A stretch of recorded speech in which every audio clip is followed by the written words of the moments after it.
a wedding has a lot of decisive moments. It has a lot of tender moments. It has a lot of significant moments.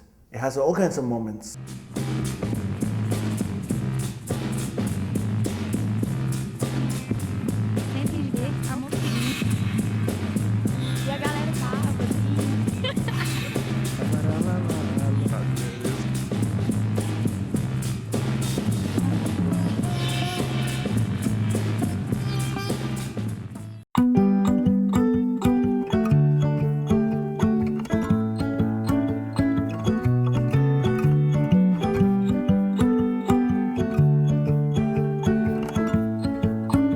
Well, my name is Sergio. I'm a wedding photographer. I studied to be an electrical engineer.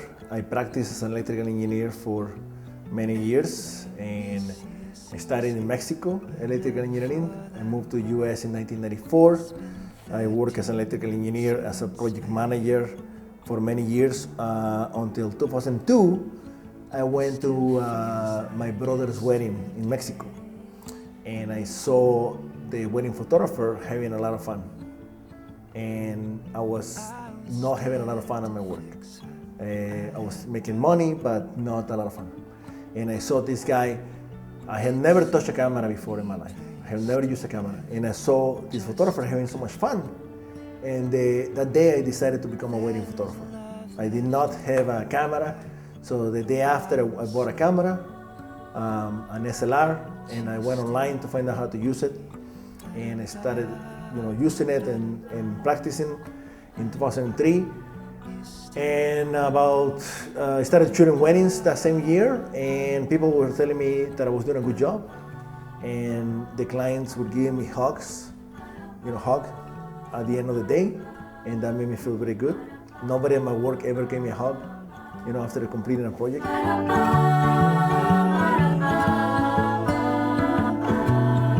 I can still see all your clothes on the floor. There are friends who never call me anymore. This is the original badass, this groom. I was shooting this groom a few years ago, and I was trying to get this look from him. I was trying to get this face that he was doing, and I was telling him, be serious, and then he would give me a constipated look, like he wanted to go to the bathroom. So I wanted this deep look, and I told him, Eric, I want you to be badass, and he got it. Badass in the United States is Clint Eastwood, badass. That's badass, tough guy. Tough guy. But now it also means something that is really awesome, really good. So that's why I became badass. And that's why I started using badass as a way to describe what I was doing. It's the opposite of a princess look, a very happy look sometimes that everybody is doing. I wanted something a little bit deeper. And that happens in the eyes, and it happens in the attitude of the person. So that's why, I go by badass.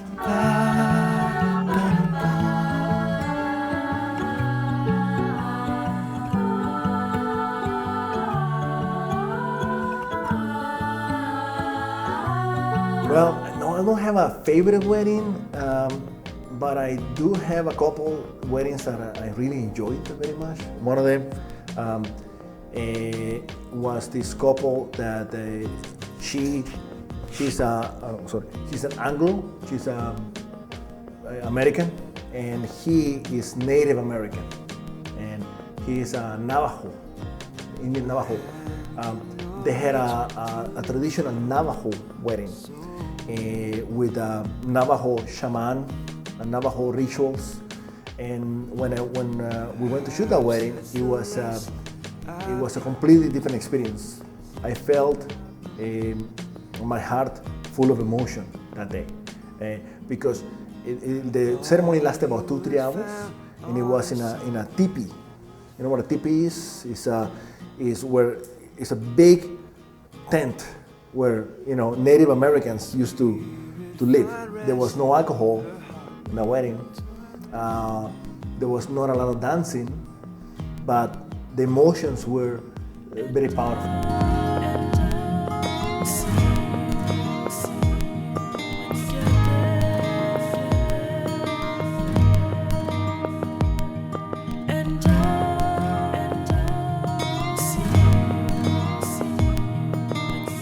A wedding is full of decisive moments. There's thousands of moments at a wedding. And what a photographer, good photographer has to do, has to be looking for those moments, anticipating things. It's not about running around like crazy, trying to catch moments on the fly. It's about observing human behavior. It's about seeing how people interact with each other. You have to position yourself to get to find the light, find a good composition, and then wait for those moments to happen.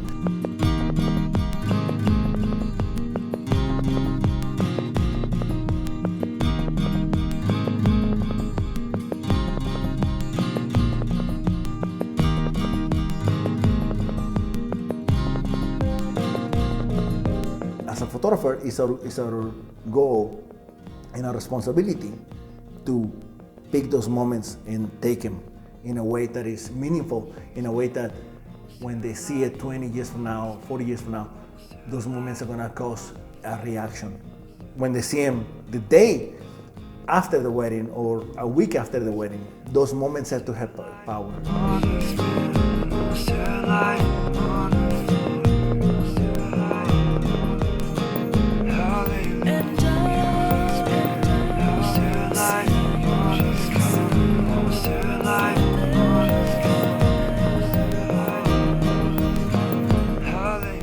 I'm always a foreigner at every wedding.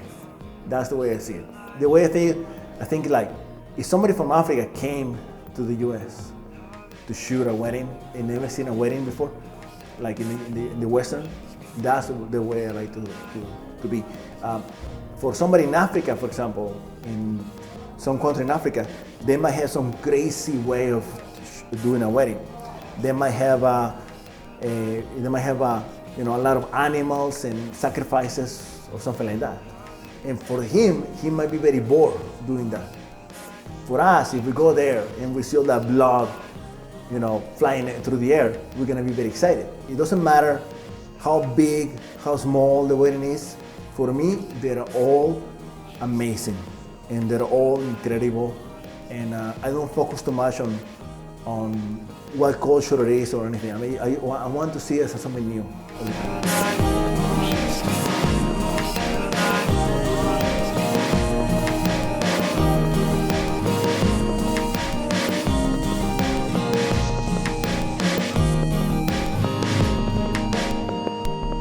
spirit find rest, her heart be untorn.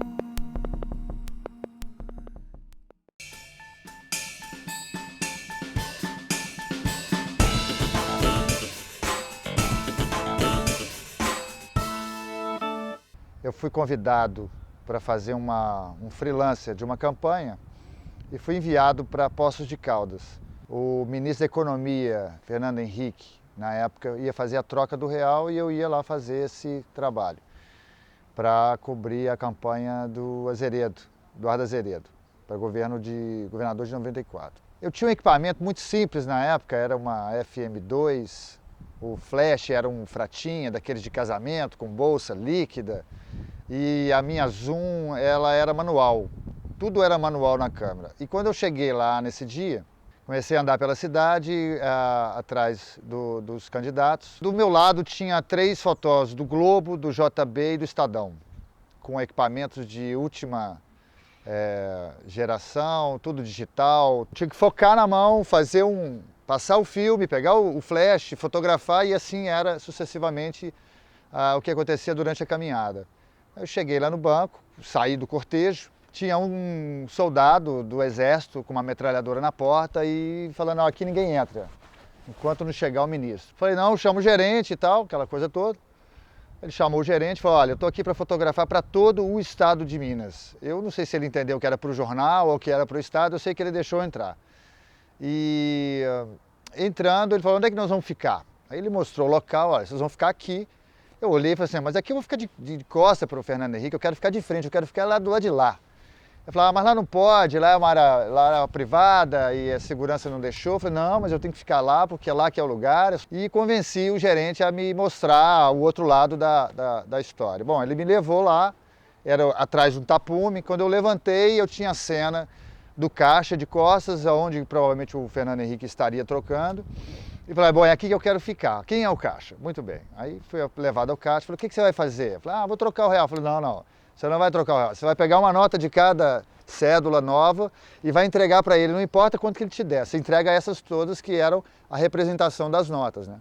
Começou a chegar todo mundo. No que veio aquele tumulto na frente do banco, a primeira pessoa que entrou foi o ministro, junto com os seus assessores e aquela multidão. E ele se aproximou ao caixa. Eu tinha 6 chapas.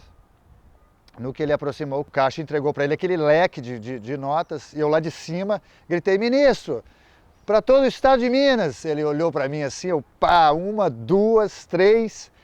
Aí me dei conta que o candidato que eu estava cobrindo não estava na cena. Chamei o assessor de lá mesmo. Ele trouxe o candidato para mais próximo e foi as últimas 3 chapas. Acabou o filme. No dia seguinte, um colega meu de trabalho entrega o jornal, eu já tinha saído a foto. Fernando Henrique, o caixa entregando a nota, toda mostrando quais são as células, e os 3 fotógrafos lá no fundo da minha foto. Aquilo para mim foi uma glória, né? E assim fui contratado definitivo para a campanha e assim transformou, de certa forma, a minha vida aqui em Belo Horizonte.